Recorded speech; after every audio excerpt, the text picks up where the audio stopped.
வந்து LPG profile methane கேஸ்க்கு use பண்ணுறோம். Plus எலக்ட்ரிக்கலில் spark ஆகக்கூடிய ஃபயர்ஸு மல்டிபர்பஸ் எல்லா கிளாஸ் ஃபயரையும் கண்ட்ரோல் பண்ணக்கூடிய இந்த ஏபிசி யூஸ் பண்ணுறோம். ஸோ உள்ள கார்பன் டை ஆக்சைடு இந்த கார்பன் டை ஆக்சைடு பார்த்தீங்கன்னா எலக்ட்ரிக்கல் ஃபயர் கேஸ் ஃபயர் ரெண்டுக்கு மட்டும் யூஸ் பண்ணிக்கணும்.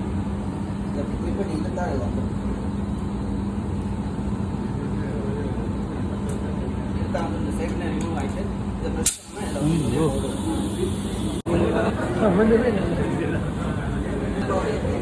அதாவது ஆப்போசிட் ஆக்சன் நம்ம ஃபயர் ஃபைட்டிங்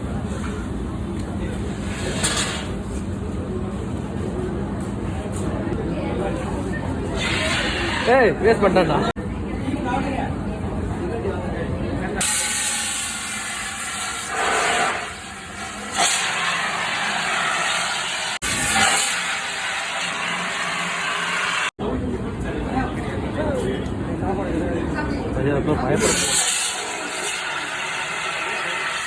சென்சிட்டிவா இருக்கிற ஏரியாவுல ஏபிசி பவுடர்ஸ் யூஸ் பண்ணக்கூடாது. ஒன்ஸ் நீங்க ஓபன் பண்ணி பிளாஸ்ட் பண்ணிட்டீங்க அப்படின்னா சர்வரை வந்து நீங்க அன்னைக்கு தான் செய்யணுமே தவிர பிளாஸ்ட் பண்ணிடக்கூடாது, எல்லாம் கம்ப்ளீட்டா ஜாம் பண்ணிடக்கூடாது. ஏபிசி பவுடர்ஸ் யூஸ் பண்ணனா ஒன்ஸ் சர்வரை எல்லாத்தையுமே வந்து ஜாம் பண்ணிடும்.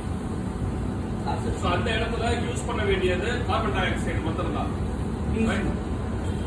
CO2 மட்டும் யூஸ் பண்ணணும். பட் மேக்ஸிமம் இருக்கிற எலக்ட்ரிக்கல் ஃபயருக்கு, அதாவது பேனல் போர்டு அந்த மாதிரி இருக்கிறதுக்கு கம்பல்சரியா ஏபிசி தான் யூஸ் பண்ணணும்.